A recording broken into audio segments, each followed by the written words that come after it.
आजच्या या कार्यक्रमाचे या उद्घाटन समारंभाचे अध्यक्ष, बहुजन संघर्षाचे संपादक, ज्येष्ठ सामाजिक कार्यकर्ते, यदि तुम्हारे घर के एक कमरे में आग लगी हो तो क्या तुम दूसरे कमरे में सो सकते हो?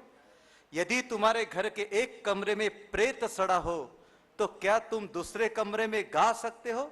जर तुमच्या ओबीसी बांधवामध्ये अशा प्रकारची एक वितंडावस्था निर्माण झाली असेल, तो समाज पूर्ण किडत चालला असेल आणि त्या पद्धतीनं विचार शून्यता निर्माण झाली असेल, तर तुम्हाला झोप कशी येऊ शकते? तुमच्यावर अन्याय होत असेल तर तुम्हाला झोप कशी येऊ शकते? हा झोप उडवणारा विचार ज्यांनी आतापर्यंत बहुजन मासिकातून दिला, ते आदरणीय नागेशजी चौधरी साहेब आपलं अध्यक्षीय मनोगत व्यक्त करतील अशी मी त्यांना विनंती करतो.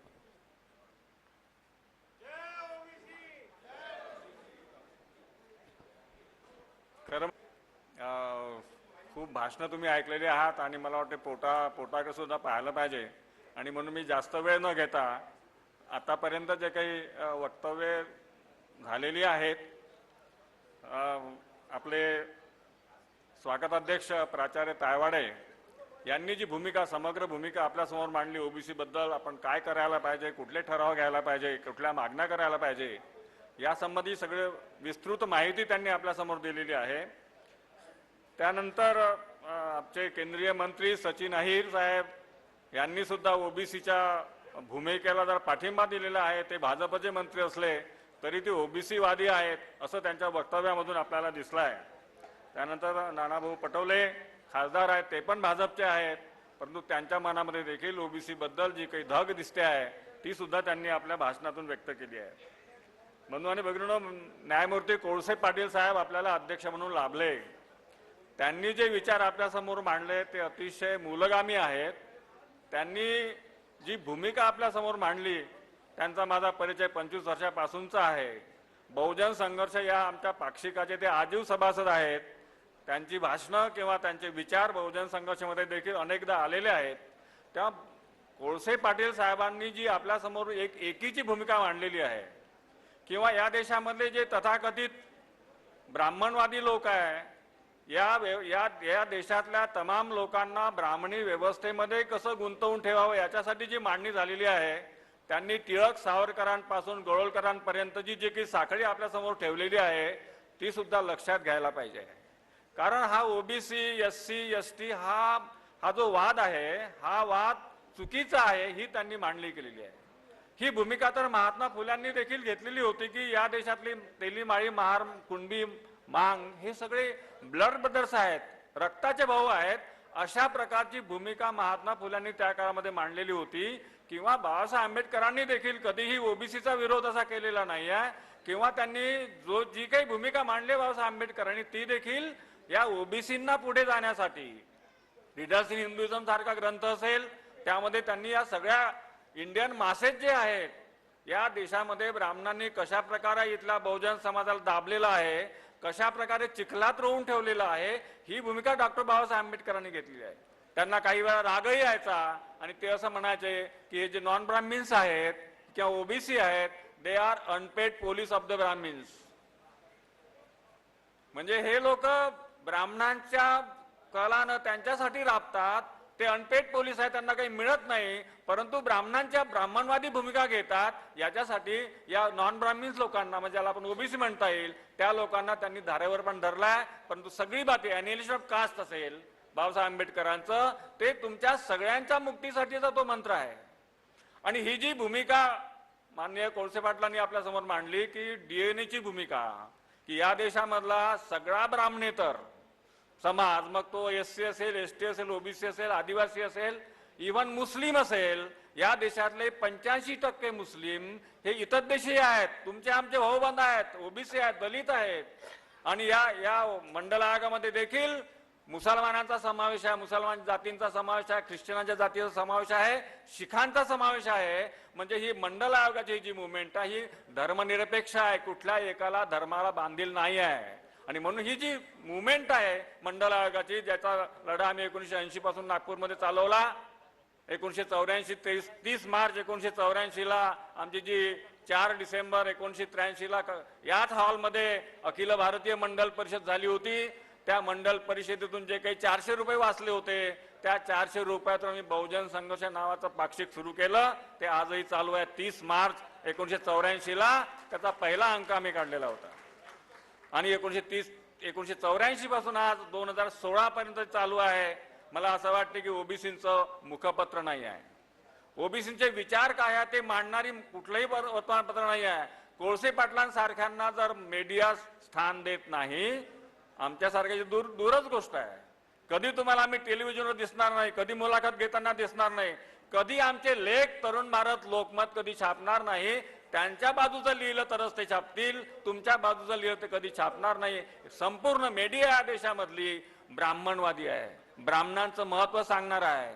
त्यांचा माणूस उंदरा एवढा असतो, त्याचं कार्य छोटंसं असतं, चिमुटभर कार्य असतं, परंतु ते मोठं करून सांगतात. त्यांचे उंदीर तुम्हाला हत्ती म्हणून तुमच्या समोर सादर करतात. त्यांचा भ्रष्टाचारी माणूस भ्रष्टाचारी ठरत नाही. तुमचा छोटासा भ्रष्टाचार केला की भ्रष्टाचारी समजतो, कारण ते मीडिया त्यांच्या बाजूने आहे. त्या बंधू आणि भगिनींनो, आपण ही जी भूमिका आहे ओबीसींची भूमिका, ही समग्र भूमिका व्हायला पाहिजे. तामिळनाडूमध्ये ज्या प्रकारे वडेट्टीवारांचा उल्लेख केलेला आहे, ज्या प्रकारे तामिळनाडूमध्ये 67% आरक्षण आहे. पेरियार रामस्वामीनी म्हणून आधी तायवाडे सरांनी पण सांगितलं की जोपर्यंत तुम्ही सामाजिक कार्याला महत्व देत नाही, केवळ राजकारणाला महत्व द्याल, तोपर्यंत तुमचे प्रश्न सुटणार नाही. या देशामध्ये सगळे आपले राजकारणी हे ब्रह्मशरण आहेत, ब्राह्मणांना शरण जाणारे आहेत, त्यांच्या पाया पडणारे आहेत, त्यांना उच्च समजणारे आहेत, त्यांच्या भाषेला शुद्ध आणि पवित्र समजणारे आहेत, स्वतःला नीच समजणारे आहेत. ही भूमिका, ही जी दुय्यमत्वाची भूमिका आपल्यामध्ये आहे, त्याचा आपल्याला त्याग करावा लागेल. कारण ओबीसी म्हणजे हे मागासवर्ग आहे, एससी म्हणजे मागासवर्ग आहे, एसटी म्हणजे मागासवर्ग आहे. आम्ही पुढारलेलो आहोत. खरा लढा या देशातला जो झालेला आहे तो आपण सिंधू संस्कृतीपासूनचा पाहायला पाहिजे. सिंधू संस्कृतीमध्ये आपण या देशाचे मालक होतो. सिंधू संस्कृती आणि हे आर्यभट तिकडून आलेले आहेत, आक्रमक आहेत, ते इथे घुसलेले लोक आहेत. त्यांना त्यांच्या या देशामध्ये काही स्थान नव्हतं, आपण मालक होतो. या देशातला बळीराजा आणि वामनाचा संघर्ष होता. बळी राजा होता, वामन भिकारी होता. आता वामन राजा झाला, बळीराजा भिकारी झाला, त्याला आत्महत्या कराव्या लागतात. ही जी परिस्थितीमध्ये पालट झालेला आहे, तो परिस्थितीला पालट आपण समजून घेतला पाहिजे की एके वेळचा मालक हा भिकारी होतो, गुलाम होतो, आणि एका वेळचा जो गुलाम होता, जो भिकारी होता, तो मालक या देशाचा होता. त्यांनी जी भूमिका मांडली आहे गोळवलकरांबद्दल की ते समजतात, आरएसएस वाले समजतात की आम्ही या देशाचे मालक आहोत. आपले लोकप्रतिनिधी म्हणतात का नाही आम्ही लोकसेवक आहोत. आपला नरेंद्र मोदी पण मी सेवक आहोत म्हणते देशाचा, पण गोळवलकर म्हणतात आम्ही मालक आहोत. म्हणजे मोदी देखील गोळवलकरांचा सेवक आहे. मोदींनी काल जे काही स्टेटमेंट केलं गायीच्या बद्दल, ते मला असं वाटतं आरएसएस वाल्यांना झोंबलेलं असणार. कारण हे जे गायीचं महत्व सांगणारे लोक आहेत, हे मारणारे लोक आहेत. त्या गुजरातमध्ये दलितांना ज्या प्रकारे मारलं या लोकांनी, गोरक्षकांनी, तो जो राग आहे तो या देशामध्ये आपल्याला दिसेल की हे गोरक्षणवाले देखील आरएसएसचे कार्यकर्ते आहेत. गायीच्या बद्दल महत्व, गायीच्या शेणामध्ये सोनं आहे, गायीच्या शेणामूत्रामध्ये पवित्रता आहे, औषध आहे, अशा प्रकारचा खोटा प्रचार सातत्यानं करतात. आपल्याला वाटतं की खरंच आहे. अरे गायीचं शेण काय, माणसाचं शेण काय, किंवा म्हशीचं शेण काय, याच्यामध्ये काही फरक नाही आहे. परंतु आपल्या डोक्यामध्ये गायीचं महत्व एवढं सांगतात. आणि म्हणून हे महत्व सांगितल्यामुळे आपलेच लोक, ओबीसी लोक दलितांना मारतात गायीच्या कारणावरून. गुजरातमध्ये झालेलं आहे ते भयंकर आहे. त्याच्यामुळे आपण रॅशनल व्हायला पाहिजे.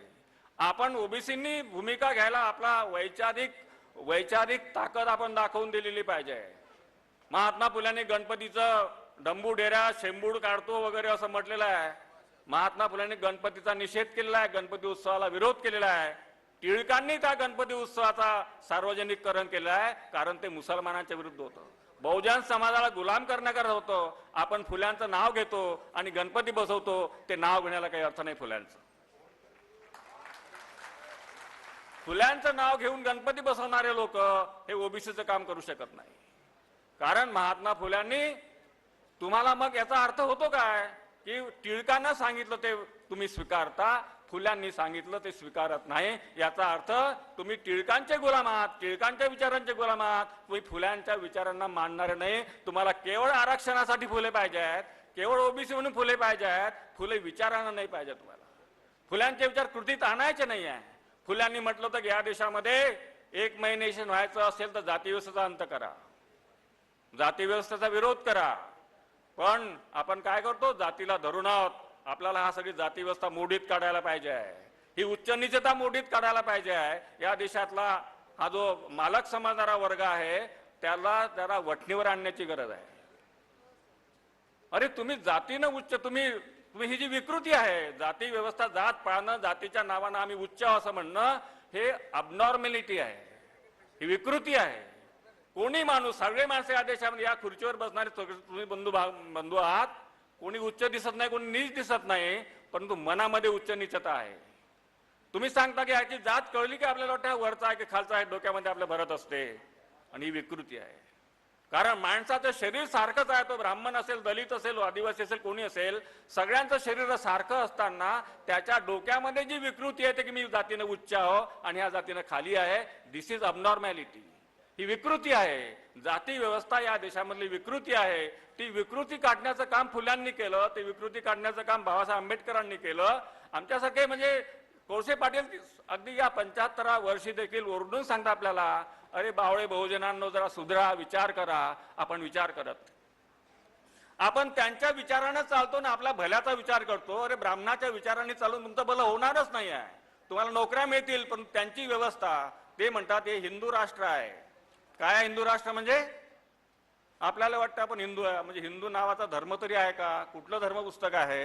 सुप्रीम कोर्ट म्हणते, कोळसे पाटलांना माहिती, सुप्रीम कोर्ट म्हणते Hinduism is not a religion, it's a culture.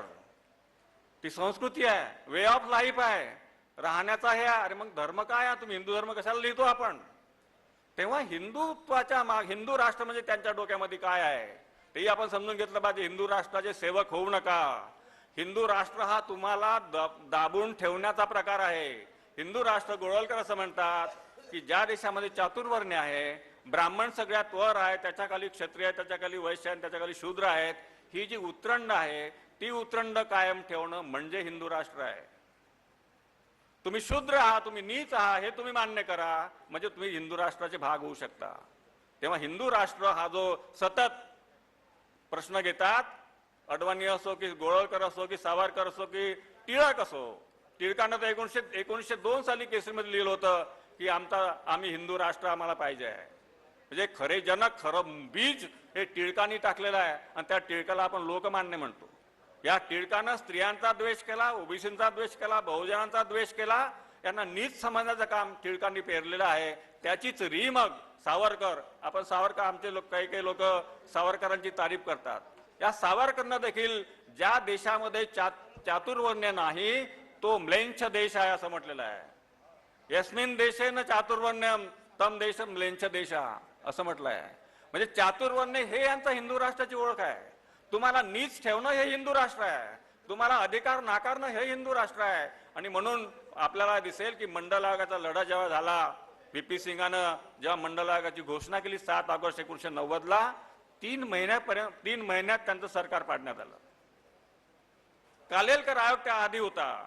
जनता पार्टीचं जे हे होतं, त्यांनी असं म्हटलं होतं की जनता पार्टीनं आम्ही कालेलकर आयोग लागू करू. मोरारजी देसाई प्रधानमंत्री झाले होते. तर कालेलकर आयोगामध्ये सुद्धा आपलं रिझर्वेशन होतं 25% ओबीसींना. तर त्या कालेलकर आयोगानं जे दिलं ते नेहरू पासून, इंदिरा गांधी पासून राजीव गांधी कोणीही लागू केलेलं नाही आहे. म्हणजे या देशातली सत्ता काँग्रेसची असो, भाजपची असो, ती सगळी सत्ता ही आपल्या या ओबीसीच्या विरोधामध्ये आहे, या देशातल्या बहुजन समाजाच्या विरोधामध्ये. गंमत काय झाली, कालेलकर आयोगाने 1953 साली जो निर्माण झालेला होता तो 1956 साली लोकसभेत सादर केला. नेहरू आणि शेवटी काय केलं, हा जो ब्राह्मण होता कालेलकर, त्यांनीच शेवटी पत्र दिलं नेहरूंना की मला हे आता मी दिलेली शिफारशी मला मान्य नाही आहेत.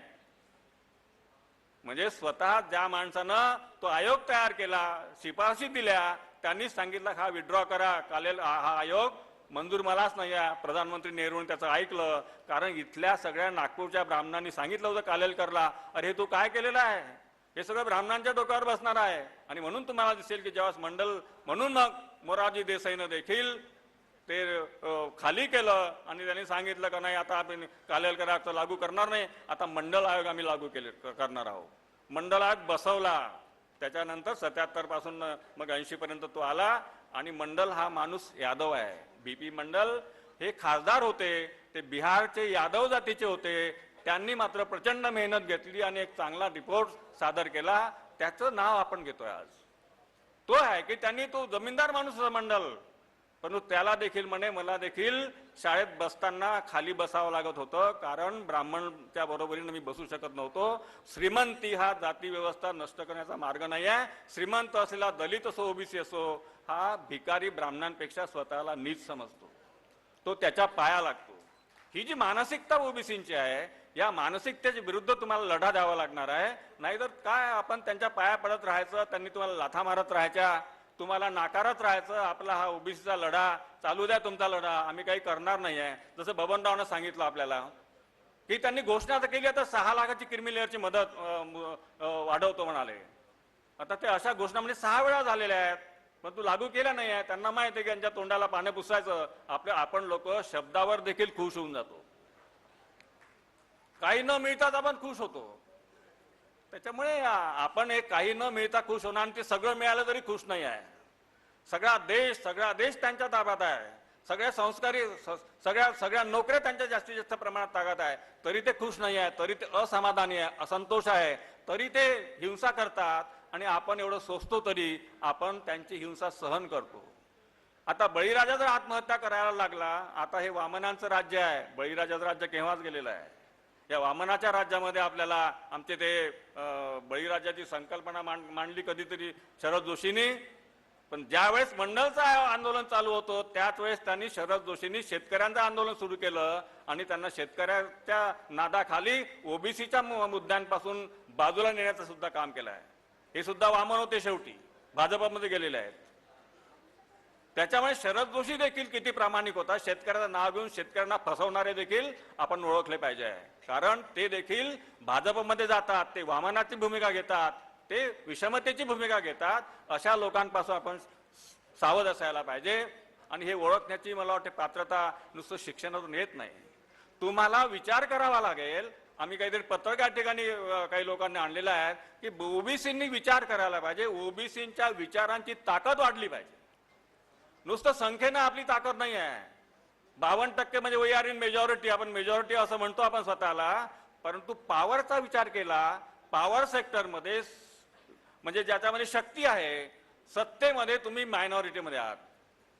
पण इथे मला 160 खासदार आहेत, पण 160 खासदाराचे काही दिसतंय का तुम्हाला ताकद? तुमची संख्या जास्त आहे, परंतु your share in the power is minor. Actually याच्यामध्ये सत्तेमध्ये तुम्ही मायनॉरिटीमध्ये आहात, संख्येनं फक्त तुम्ही जास्त आहात. ही संख्या आणि ह्या पॉवर याच्यामधला जो प्रकार आहे तो आपण लक्षात घेतला पाहिजे. या देशामधला ओबीसी जर विचारानं ताकद, त्यांनी कोणाची तुम्हाला त्यांनी शूद्र म्हटलेलं आहे. खरी ओळख तुमची शत्रू आहे. सिंधू संस्कृतीच्या काळामध्ये शत्रू कोण होते? आर्यांचे शत्रू कोण होते? आपण लोक, सिंधू संस्कृती लोक शत्रू होते. ह्या शत्रूला त्यांनी हरवून पिढ्यानपिढ्या हरवून, त्यांचं शिक्षण बंद करून, त्यांचे संस्कार बंद करून या शत्रूला त्यांनी शूद्र केलेलं आहे. मनुस्मृतीमध्ये जे लढे हे दिलेले आहे तुम्हाला की या शूद्राला कशा प्रकारे वागणूक द्यायची, त्यांनी बलात्कार केला एखाद्या माणसानं, ओबीसीने बलात्कार केला तर त्याला फाशी द्या, आणि ब्राह्मणानं बलात्कार केला त्याची फक्त शेंडी कापा, अशा प्रकारची न्यायव्यवस्था होती. तर हे जे रिझर्वेशन आहे म्हणूनच ज्या प्रकारच्या शिक्षा, तुम्ही जर संस्कृत बोलले तुमची जीभ छाटण्यात येईल. आता मध्ये संस्कृत शिका, आता संस्कृत कंपल्सरी करायला लागलेले आहे. अशा प्रकारे ते तुम्हाला गुलाम करण्यासाठी वेळोवेळी भूमिका बदलवतात. म्हणून बाबासाहेब आंबेडकर म्हणाले होते, their religion is not eternal. त्यांचा धर्म सनातन नाही, त्यांचा स्वार्थ सनातन आहे. Their greed is eternal.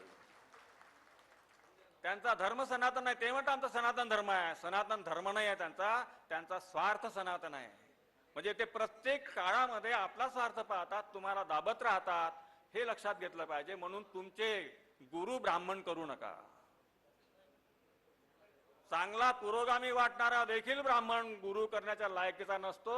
जाती व्यवस्था देव न मानणारा ब्राह्मण देखील लायकीचा नसतो. कारण महात्मा फुल्यांनी म्हणलं ब्राह्मण सर्वत्र पूज्य हा, या मंत्राला तुम्ही हरताळ फासा.